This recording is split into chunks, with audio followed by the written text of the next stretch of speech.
दोस्तों, आज की कहानी है तुम पैसों की साझीदार बन गई पर क्या मेरे मन की बन पाई। दोस्तों, कहानी शुरू करने से पहले अगर हमारे चैनल को सब्सक्राइब नहीं किया हो तो कर लीजिए ताकि आपके पास पहुंचे हर नया वीडियो। ये क्या रोहित, कभी तुम भी तो मेरी मदद कर दिया करो। सुबह से शाम तक घर में लगी रहती हूँ लेकिन तुम्हें तो मेरी बिल्कुल भी परवाह नहीं। तुम्हें तो ये भी नहीं दिखता कि तुम्हारे घर को संभालती हूँ, बच्चे को संभालती हूँ, तुम्हारे माता पिता को संभालती हूँ, पर मुझे क्या चाहिए इसकी तुम्हें कोई परवाह ही नहीं होती। औरत तू कोई मशीन नहीं। तुमने तो मुझे काम वाली समझ लिया। आज घर में काम वाली ने छुट्टी ले रखी थी और सासू माँ की तबीयत भी खराब थी, इसलिए सारा काम भावना अकेले करना पड़ रहा था। रोहित भी उसकी कोई मदद नहीं कर पा रहा था। इस कारण भावना अपने पति रोहित पर गुस्सा हो रही थी, पर रोहित कोई जवाब ना देकर सिर्फ अपने काम में लगा हुआ था। रात के 10 बज चुके थे। उसे सुबह ही अपना प्रोजेक्ट सबमिट करवाना था, नहीं तो मैनेजर से 10 बातें सुनने को मिलती। अब 10 बातें मैनेजर से सुने या पत्नी से, उसमें से उसने पत्नी से सुनना पसंद किया।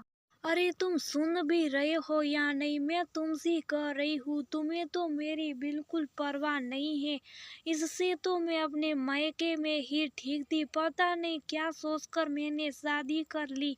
सच्चे पति आप मेरे तन के तो साझीदार बन गए पर मन के नहीं। अचानक भावना की ये बात सुनकर रोहित के हाथ वहीं रुके। कुछ पल के लिए उसका दिमाग बिल्कुल सुन्न हो गया। भावना इतनी बड़ी बात कह देगी, उसे यकीन ही नहीं हो रहा था। रोहित का कोई रिएक्शन ना देखकर आखिर भावना भी चुप हो गई और पैर पटकती हुई कमरे के बाहर निकल गई।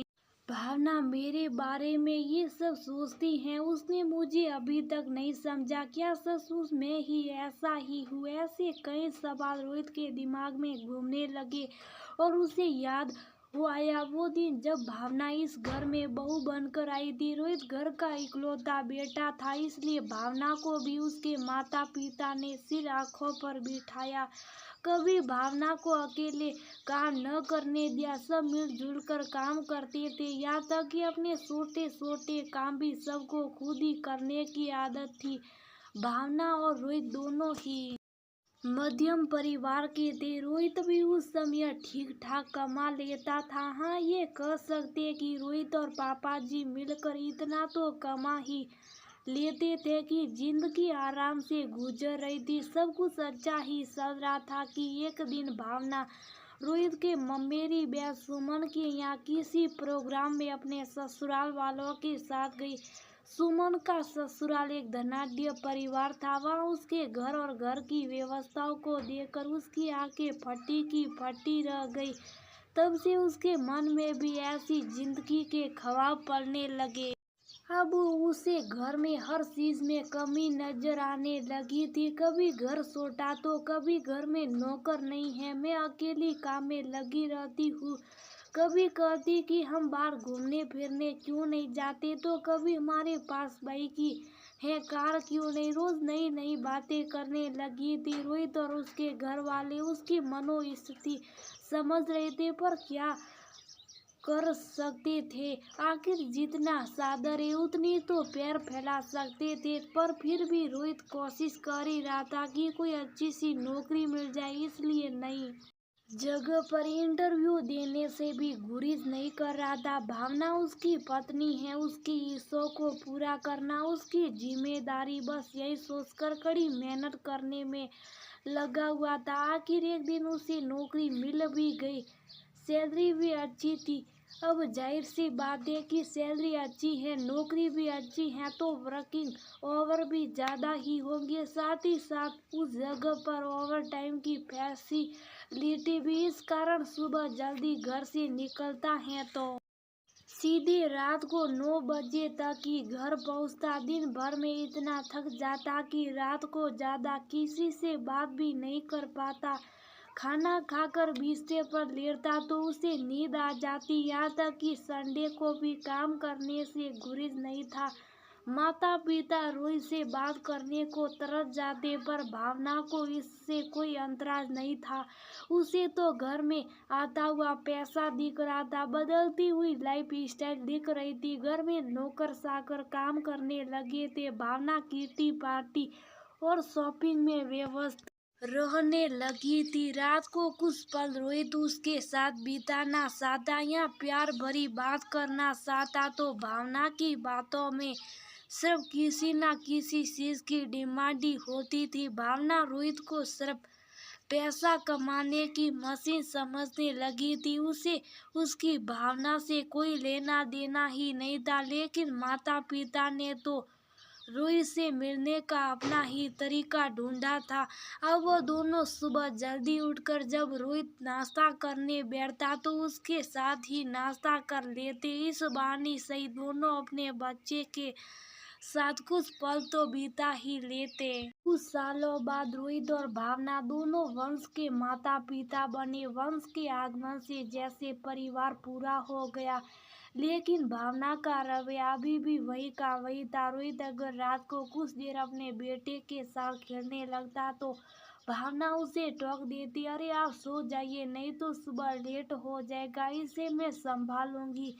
कभी रोहित कहता कि कुछ दिन छुट्टी लेकर मैं अपने बच्चे के साथ समय बिताना चाहता हूँ, तो भावना का जवाब होता कि क्यों बेवजह छुट्टी लेकर अपनी सैलरी कटवाना चाहते हो, रहने दो, बच्चे तो घर में। लेकिन अब ऐसा क्या हो गया कि भावना ने इतनी बड़ी बात कह दी। रोहित ने तो उसके लिए अपने आप को पूरी तरह से बदल दिया। और आज रोहित ने अपना काम वहीं रोका और चुपचाप जाकर बालकनी में खड़ा हो गया। कुछ सोचकर रोहित वापस अपने कमरे में आया, अपना काम पूरा किया और खाना खाकर सो गया। दूसरे दिन रोहित सुबह हर रोज की तरह ही ऑफिस रवाना हुआ, लेकिन शाम को 6 बजे ऑफिस से घर आ गया। उसे देखती भावना ने कहा, आज इतनी जल्दी? आप तो 9 बजे तक आते न आता था, लेकिन अब नहीं। मैंने ओवर टाइम करना बंद कर दिया। लेकिन क्यों?